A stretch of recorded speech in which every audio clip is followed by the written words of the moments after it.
d'une partie du post-doctorat sur les outils et méthodes pour inclure les documents dans la gouvernance de l'eau. C'est plutôt un travail de revue de littérature et je présente une typologie aussi. Alors oui, peut-être juste le cadrage.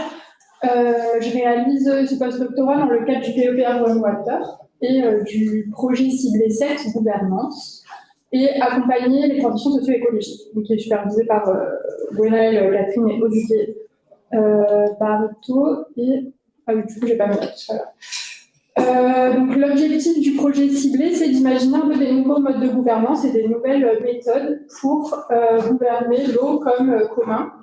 Et donc à travers plusieurs sous-objectifs. Un premier, c'est créer une communauté épistémique autour de l'eau. Réfléchir un peu aux principes de base de coproduction de mode originel de gouvernance adaptative de l'eau comme bien commun. Et après, il y avait l'idée, mais ça viendra plutôt dans pour la suite, coproduire des trajectoires d'adaptation pour une évolution viable des systèmes socio-hydrologiques et pour soutenir l'élaboration de politiques publiques de l'eau comme bien commun. Sachant qu'en fait, très rapidement, dans le projet ciblé, ce qui a été choisi, c'est de se dire, si on considère l'eau comme commun, on ne peut pas penser seulement les usagers humains, et du coup, il faut réfléchir à la place des autres humains, ou des non-humains, dans ce commun-là, quoi. Donc, l'eau comme commun, c'est réfléchir à l'angle un peu inclusion des non-humains. Et du coup, je parle plutôt des autres humains. On a changé des termes récemment, parce que c'était une discussion vraiment sur quel terme on emploie. Je vais essayer de rester sur autres humains, mais si je dis non-humain, ce sera la même chose. Donc, le contexte un peu, c'est la crise de la biodiversité aquatique, les pressions et les conflits qui sont de plus en plus nombreux autour de l'eau douce. Donc, on a, par exemple, c'était 95% des vertébrés qui ont disparu des rivières. Donc voilà, un contexte un peu de crise et d'urgence. Et finalement, cette thématique un peu de prendre en compte les intérêts et les besoins des autres humains dans la gouvernance de l'eau, elle ressort partout, dans la société civile, dans les réseaux sociaux, mais aussi dans la science scientifique. Et on trouve surtout deux types d'argumentaires. Il y a un argument fondé plutôt sur le fait qu'ils fournissent des services écosystémiques essentiels, et du coup, plutôt une vision utilitariste de dire, en fait, il faut les prendre en compte, en prendre soin et pour intégrer leurs intérêts, leurs besoins, parce que ils sont essentiels aux humains. Et le deuxième argumentaire, c'est plus de dire que finalement, les autres humains, ils ont aussi une valeur intrinsèque, et du coup, ils doivent disposer des ressources nécessaires pour satisfaire leurs besoins et garantir leurs besoins, leurs conditions d'existence, donc qui est un peu plus basé sur remettre en question en tout cas la supériorité de l'humain par rapport aux autres humains. Donc ça invite à penser. Non, c'est pas mon clavier. Voilà. Alors, on entend pas mal parler du coup de changement de paradigme de l'anthropocentrisme vers l'écocentrisme. Donc, du coup, on déplacera un peu la focale pour réintégrer ces autres humains et reconsidérer l'exceptionnalisme humain et du coup l'agencivité des non-humains qui est à comprendre comme un peu leur capacité d'action et d'affecter les humains et pas seulement comme objets qui doivent être gérés ou exploités.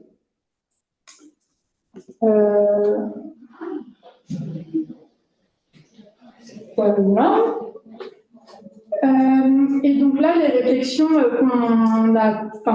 qui en suivaient, c'était, donc il y a quand même pas mal de cadres théoriques qui permettent justement de reconsidérer cet extrémalisme, de reconsidérer la scientificité des mondes humains.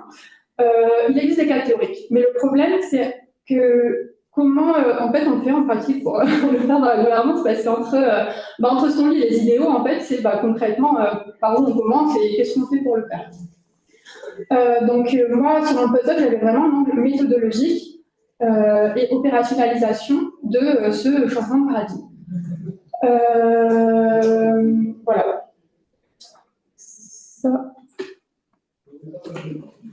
Alors, il existe quand même quelques revues de littérature récente sur les outils et méthodes pour faire participer les non-humains dans que ce soit des processus de gouvernance, de design, de recherche.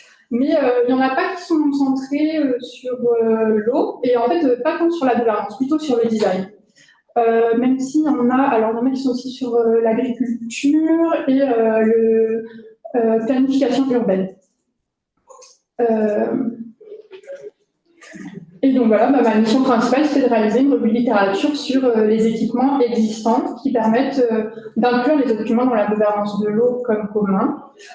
L'objectif, c'était du coup de répertorier un peu tous ces outils et méthodes qui pouvaient sortir de la littérature scientifique, de proposer un cadre pour les classer selon une typologie, et du coup, d'identifier les lacunes de connaissances pour les recherches futures. Enfin, objectif classique d'une scoping review. Et en fait, très vite, j'ai une première difficulté, c'est qu'il y avait très peu de travaux, et notamment quand on fait en fait sur Google Scholar gouvernance de l'eau, en anglais, gouvernance de l'eau commun et non humain, en fait, il y a vraiment très peu de résultats. Donc très vite, le concept d'humain est un peu passé à la trappe, entre guillemets, sachant que nous, on s'était déjà situé en se disant, bon, si déjà on réfléchit à la considération des autres humains, c'est un peu notre vision du commun. Et alors, depuis tout à l'heure, je parle de non-humain, d'autres humains et de plus qu'humain, mais peut-être qu'on c'est bien de préciser un peu qu'est-ce qu'on entend par là. On a choisi plutôt autre qu'humain. Normalement, non-humain est plus employé, mais le problème, c'est que ça décrit quelque chose, ça donne quelque chose par la négation, ce qui est quand même un peu humain. Donc, on s'est dit qu'on allait rester sur autre qu'humain. Et du coup, dans ce travail, Other than Human en anglais, c'est pour ça que j'ai gardé l'acronyme, et dans ce travail, c'est tous les autres vivants, autres que les humains, qui peuvent faire un socio-hydrosystème puisqu'on est focus sur la gouvernance de l'eau. Ça peut être aussi l'eau, et ça peut être des entités naturelles considérées sous un angle juridique, spirituel ou personnifié, donc par exemple une rivière. Et après, on essaye de garder plutôt le terme plus qu'humain, donc more than human, pour les socio-hydrosystèmes dans leur ensemble, ou un milieu, qui peuvent du coup englober les humains aussi. Donc, les autres humains et des éléments non vivants. Oui, parce que du coup, dans notre définition des autres humains, on se centre sur le vivant. Voilà. Est-ce que c'est clair? Pardon. Oui. Ok, super. Et aussi, alors au début, dans le cadrage, on était parti sur le terme de participation, parce qu'on faisait un peu le parallèle entre participation humaine et participation autre humaine. Sachant que du coup, une définition qu'on peut avoir en tête de la participation plutôt humaine, c'est la suivante, que je ne sais pas la vise, mais un processus où différents acteurs ou groupes d'acteurs sont impliqués dans le processus de prise de décision qui les affecte, que ce soit facilement à travers la consultation ou de manière plus active avec une collaboration plus approfondie. Du coup, c'est difficilement applicable pour les autres humains, et c'est surtout que souvent, quand on parle de participation dans les processus de prise de décision, on a souvent des questions qui vont se poser, qui sont celles de la représentation, d'enjeux politiques, de pouvoir, de rapports de force, et qu'en fait, que moi, je n'ai pas du tout traité et qui se posent pas encore trop pour les autres humains. Donc même si, en fait, dans certains articles, on va parler de participation des autres humains, mais finalement, on a préféré utiliser le concept d'inclusion. Et du coup, par inclusion, pour nous, ça veut dire, inclusion dans la gouvernance, ça veut dire comment on considère les voix des autres humains, leur comportement, leurs actions et leurs besoins dans, du coup, ce processus de gouvernance. Et ça peut prendre plein de formes. Et j'ai pas lancé de chrono. T'as encore un quart d'heure. Ok. Et comme on voulait un peu rester sur ce parallèle participation humaine et inclusion des autres humains, en fait, il existe déjà beaucoup de typologies de participation humaine, dont vous avez peut-être déjà entendu parler.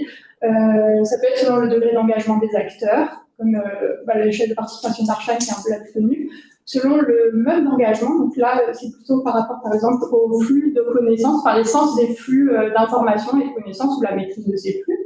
Et ça peut être selon l'intention de participation qui est normative ou pragmatique. Normative, c'est plutôt la participation comme fin, donc comme principe démocratique, où finalement les personnes ou les agents, en tout cas les documents aussi qui participent, ont le droit d'influencer des décisions qui les concernent. Et participation pragmatique, c'est plutôt l'efficacité du processus participatif, c'est-à-dire que la participation, finalement, elle est recherchée pour ou améliorer les connaissances produites, ou améliorer la décision, ou améliorer l'adoption de solutions, par exemple. Et donc, cette typologie nous a inspiré, enfin, ces différents cas nous ont inspiré quand même pour proposer notre typologie. Et alors, il y a des auteurs qui ont proposé un peu des typologies de participation écumène, mais qui restent très limitées. Donc, il y avait par exemple cet auteur Herman de Santi plutôt dans la planification urbaine, où il considérait la biodiversité comme partie prenante active, indirecte et passive, sachant que active, c'est juste que les intérêts sont pris en compte. Indirect, ils sont pas pris en compte, mais l'impact est plutôt bénéfique pour la biodiversité, et passif, pas pris en compte. Donc, l'objectif, c'est d'aller un petit peu plus loin que ça et de relier aux méthodes. J'ai quelques diapos sur matériel et méthode. Je ne vais pas trop m'attarder dessus, mais c'est peut-être pour montrer un peu la complexité, parce qu'en fait, c'est assez émergent comme réflexion. Du coup, c'est vraiment très très pluridisciplinaire. Donc, par exemple, on va des sciences de l'éducation ou même de l'art aux sciences naturelles, en passant par le design. Donc, c'est un grand éventail de disciplines, mais aussi de mots-clés associés, parce que toutes ces disciplines n'utilisent pas les mêmes termes. Donc, on a utilisé des combinaisons de mots. Donc, la première notion, c'est par rapport à l'eau, parce qu'on voulait rester sur l'eau, mais on a enlevé le terme gouvernance parce qu'on n'avait vraiment pas assez de choses. Après, on a tous les synonymes de autres qu'humains, mais en fait, clairement, tout ce qui est non-humain, autres humain, c'est des termes qui sont assez récents. Et on ne met pas assez l'historicité de ces réflexions. Donc, on a réfléchi à une notion de bise qui est en fait la combinaison de humain avec plein de synonymes de nature, eau, végétation, etc. Enfin, de non-humain, mais en fait, on les appelle autrement. Et avec des synonymes de relation ou d'interdépendance, pour avoir un peu des approches relationnelles qui faisaient le lien entre les humains et les autres humains. Et après, plutôt une notion 3 autour de collaboration, participation. On voulait aussi pour la notion 4 vraiment la dimension méthodologique. Et après, on voulait qu'elle soit appliquée sur des cas d'études. C'est pourquoi on a défini la notion 5. On a fait une revue, en fait c'est plutôt une scoping review, mais on s'est un peu inspiré du cas Prisma et on a fait une analyse par cluster parce qu'elle n'est pas du tout systématique, mais par contre on voulait vraiment avoir un éventail de tout ce qui existait. Comme on n'avait pas beaucoup de temps, on s'est dit qu'en faisant des clusters, ça pouvait permettre d'aller piocher dans plein de thématiques et approches différentes. Bon, ça je vais passer. C'est une littérature qui est plutôt récente, où là sur le gros graphique c'est le corpus qu'on a choisi, et sur celui à côté c'est celui de Web of Science. Donc on voit que les publications explosent depuis 2010. Et finalement sur le corpus qu'on a sélectionné, il y a vraiment une très grande diversité de pays, avec beaucoup la Nouvelle-Zélande et l'Australie qui sont représentés, mais aussi les cas européens et pas mal d'Europe du Nord. Ok, je passe au résultat. Donc, un premier résultat, c'était en fait déjà une grande palette de beaucoup de méthodes différentes qu'on a essayé de catégoriser.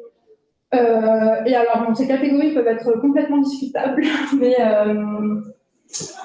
et aussi, oui, elles sont perméables et les méthodes se combinent. Mais donc, on a défini déjà un ensemble d'approches sensibles, incarnées et affectives, où on peut avoir déjà des approches exploratoires. Donc, c'est moi qui suis en silencieux. C'est des approches où... je suis silencieux.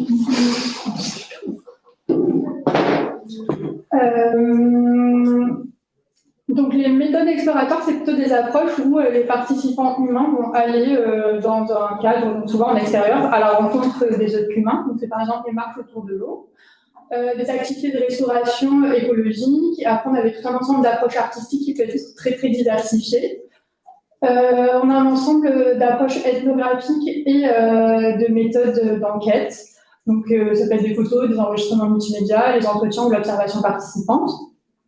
Tout un ensemble de méthodes autour de l'écriture et de l'analyse narrative. Donc ça peut être l'écriture de fiction, mais aussi l'analyse de contes ou de légendes. des analyses d'acteurs et de conflits, avec notamment des analyses par des matrices de besoins, en prenant en compte les acteurs humains comme les acteurs autres humains et en croisant les différents besoins, ou des calendriers pour mettre en avant les conflits temporels entre les différents acteurs humains, mais aussi les acteurs autres humains. Différents types de modélisation, donc nous on avait surtout le modèle dynamique et aussi des jeux sérieux, jeux de rôle. Et après, ce qu'on a, j'avais outils institutionnels où il y a des indicateurs et suivi, donc par exemple les espèces sentinelles, mais aussi tout ce qui peut être,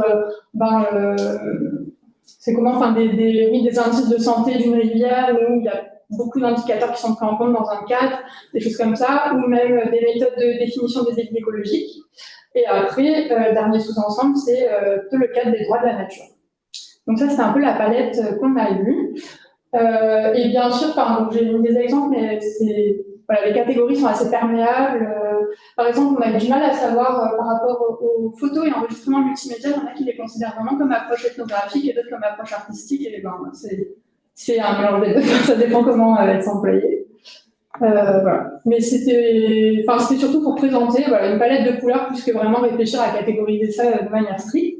Parce qu'en fait, donc la deuxième partie des résultats qui va être plus intéressante, c'est quand même la proposition du coup d'une typologie d'inclusion des autres humains, où on a créé en fait en 3 ans à la fois c'était l'intention de participation et les modes d'engagement. Et donc, on a défini une première forme d'inclusion qui correspond au fait d'utiliser et gérer, du coup, qui se comprend comme le fait d'utiliser les autres humains, souvent comme solution de gestion ou comme pourvoyeur de services écosystémiques. L'intention de participation d'inclusion est plutôt pragmatique, du coup, et ça se caractérise par, du coup, les autres humains sont gérés par les humains ou ils sont considérés comme des solutions fondées par la nature. Du coup, là, j'ai mis un exemple d'un article où le castor qui n'est pas seulement un problème, mais aussi un outil. Et là, les méthodes classiques qui sont associées à cette forme de participation, ça va être plutôt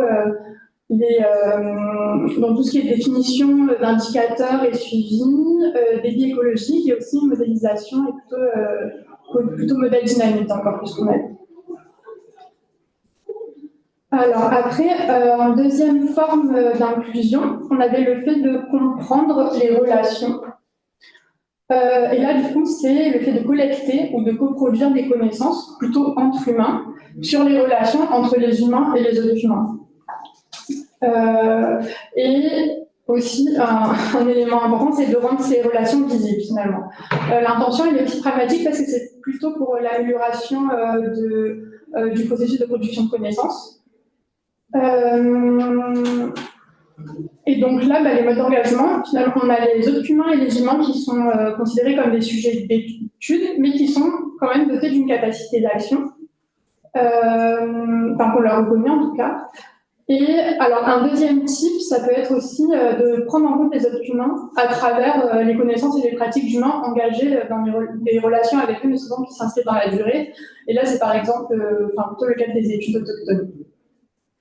Et là, j'ai mis un autre exemple. Donc, c'est une anthropologue qui dit du coup qu'elle a étudié la carpe comme sujet affectif et émotionnel.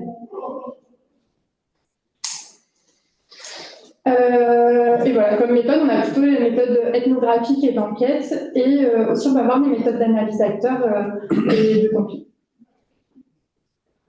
Une troisième forme, ça va être expérimenté avec. Là, du coup, c'est le fait d'essayer d'écouter directement les autres humains, de les reconnaître et d'établir des relations avec eux, de coproduire des connaissances, mais cette fois-ci entre les humains et les autres humains.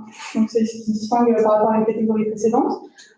Et du coup, ça permet de décentrer la perspective humaine et d'ouvrir de nouvelles perspectives. Et là, l'intention, elle peut être à la fois pragmatique pour améliorer le processus de production de connaissances, mais elle peut être aussi normative dans le sens où ça va être vraiment le fait d'expérimenter dans quelle mesure on peut réussir à entrer en communication avec les autres humains et à réfléchir à leur participation dans un processus, que ce soit de design, de recherche ou peut-être même de gouvernance.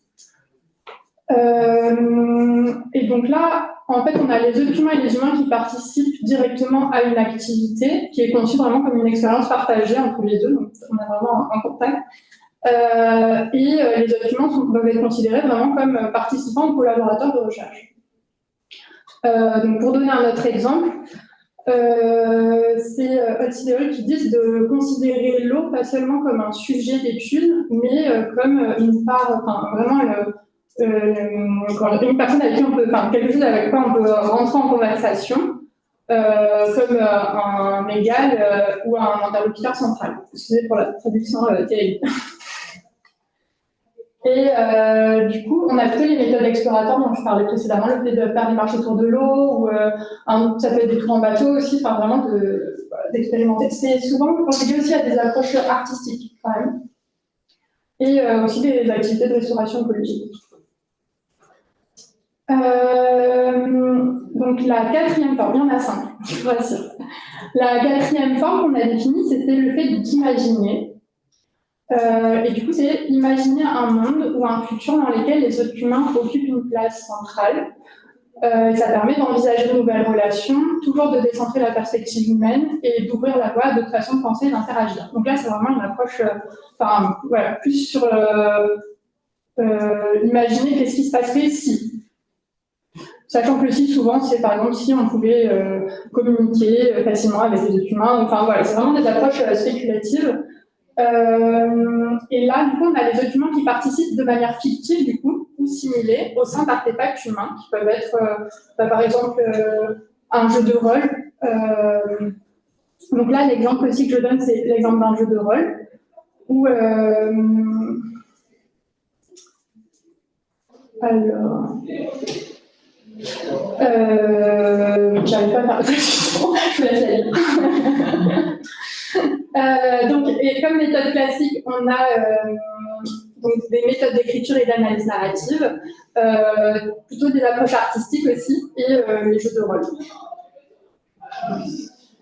Et la dernière forme d'inclusion, c'est plutôt représenter et défendre les êtres humains pour qu'ils soient pris en compte et reconnus dans les processus de production de connaissances et les processus décisionnels.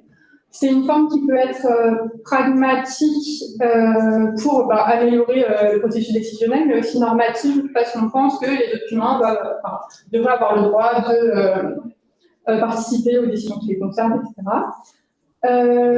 Sur les modes d'engagement, on a distingué deux formes, un mode plutôt informel, où il y a des intermédiaires humains, ça peut être des experts, des militants ou des personnes qui travaillent vraiment avec les non-humains ou qui sont en relation approfondie avec eux, qui se font les porte-paroles, mais sans vraiment être reconnus de manière formelle, quoi.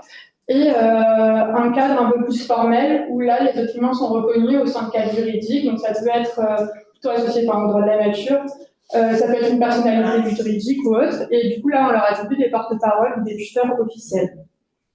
Et du coup sur le premier cas, c'était plutôt en fait des intermédiaires humains qui avaient été invités pour un atelier de design dans un cadre de recherche participative. Et du coup en fait ces intermédiaires humains étaient considérés un peu comme les facilitateurs qui permettaient de faire le lien entre les autres participants et les autres humains. Et le deuxième exemple, c'est un extrait de la loi Te Awatukwa, du coup de la rivière Wanganui en Nouvelle-Zélande, où du coup ils disent que la rivière est considérée comme un tout vivant et indivisible des montagnes jusqu'à la mer, et du coup qui est rentré qui a une personnalité juridique en fait.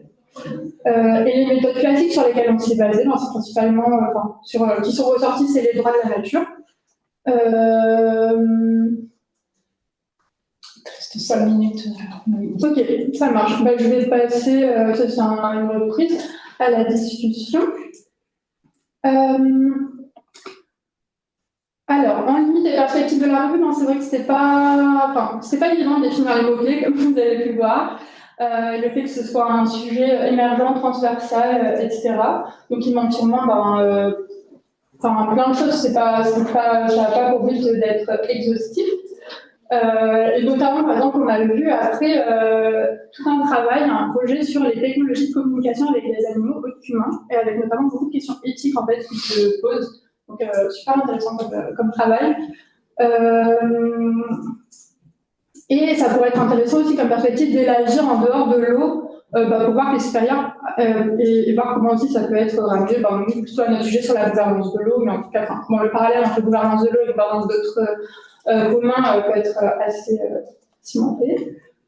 Ça, c'est une réflexion en cours sur laquelle on a un peu miné, sur en fait, ok, c'est bien d'avoir toutes ces méthodes, mais peut-être ce sera intéressant aussi de leur définir, de les évaluer, et du coup, on a réfléchi à un potentiel de transformation qui serait défini selon 3 axes. Il y a le fait que la méthode ou l'outil soit intégré dans la gouvernance actuelle, le fait qu'il s'inscrive dans le changement de paradigme et finalement l'impact sur le terrain, ça peut être en termes d'échelle temporelle ou spatiale. Donc, par exemple, on a situé les défis écologiques qui sont plutôt bien intégrés dans la gouvernance actuelle et du coup, ils ont un impact sur le terrain plutôt fort. Par contre, ils s'inscrivent peu dans le changement de paradigme parce que c'est un usage assez utilitariste, c'est un vocabulaire assez utilitariste. On a les méthodes exploratoires qui s'inscrivent vraiment dans le changement de paradigme, mais par contre, ils vont concerner souvent des tout petits groupes de personnes où peut-être que les effets sont pas très rémanents et en tout cas, c'est pas du tout intégré dans la gouvernance pour l'instant. Et on a les droits de la nature que je mets un peu en intermédiaire parce que ils s'inscrivent quand même moyennement dans le changement de paradigme, sachant qu'on reste sur le cadre légal classique et c'est vraiment traduire ça pour que ça rentre vraiment dans notre cadre juridique. Donc, ils s'intègrent à la fois moyennement dans le changement de paradigme, dans la gouvernance aussi, parce que ça dépend des contextes, en fait, et l'impact sur le terrain aussi est très, très variable selon les contextes. Mais du coup, ça a été assez difficile de réfléchir à d'autres méthodes. Voilà, c'était un peu une réflexion en cours qu'on n'a pas finalisé encore. Et finalement, conclusion, c'est qu'il existe finalement peu de littérature encore qui traite directement de ces outils et méthodes et qui font vraiment le lien à la gouvernance de l'eau, en fait. Ça reste des outils très exploratoires. Voilà, je vais plutôt prendre le troisième point. Donc, c'est des outils qui restent quand même expérimentaux, exploratoires, et du coup, il manque vraiment encore d'évaluation pour évaluer de manière critique leurs effets et leurs impacts. Il reste quand même assez anthropocentré, déjà pour des raisons pratiques, mais aussi parce que finalement la gouvernance de l'eau, c'est quand même quelque chose qui reste fait entre humains pour les humains, et du coup vraiment réfléchir à comment intégrer les autres humains, ça reste quand même un peu difficile, quoi. Et du coup, voilà, pour les pistes pour la suite, c'était le besoin d'évaluer ces outils et méthodes et d'élaborer un protocole qui permette de faire un peu mieux le lien entre eux et la gouvernance. Et alors après, ce sera ma dernière slide, c'est qu'en fait, on a quand même quelques résultats, mais on a surtout beaucoup de questions. Et notamment des questions éthiques, épistémologiques et politiques qui ont été soulevées par ce travail, avec notamment, finalement, quels documents sont pris en compte. Où on a beaucoup de travaux quand même sur des rivières emblématiques ou des espèces charismatiques, et du coup le fait qu'il y ait peut-être d'autres humains qui soient invisibilisés. Comment est-ce qu'on rend compte de l'extrême diversité des documents, parce qu'en fait on englobe vraiment énormément de choses là-dedans, et le fait que ils n'aient pas tous les mêmes voix, les mêmes choses à dire ou les mêmes besoins tout simplement, et du coup ils peuvent être en concurrence, ou en tout cas ils sont pas tous, ils n'ont pas tous les mêmes besoins. Au niveau de la représentation, ça pose des questions sur les connaissances sur lesquelles on s'appuie, et du coup derrière les questions aussi de légitimité, etc. Après, c'est vrai qu'on avait posé une question sur comment est-ce qu'on s'assure que les humains défendent véritablement leurs intérêts à eux plutôt que les leurs, en fait. Les questions de participation, si on continue le parallèle entre participation et non-humain, par exemple, on n'a aucun moyen de savoir si les autres humains sont consentants en fait, à être inclus dans notre gouvernance de l'eau. Par exemple, et c'est des choses où, en fait, si on pousse le parallèle au bout, on tombe sur des réflexions en boucle qui mènent pas, peut-être pas grand-chose, mais qui sont quand même intéressantes, des questions intéressantes à poser. Et du coup, ça menait à la réflexion, est-ce que vraiment on peut sortir de l'anthropocentrisme, sachant que ces outils qui quand même essayent de s'inscrire dans un changement de paradigme le font de manière assez limitée, quoi. Merci pour votre attention.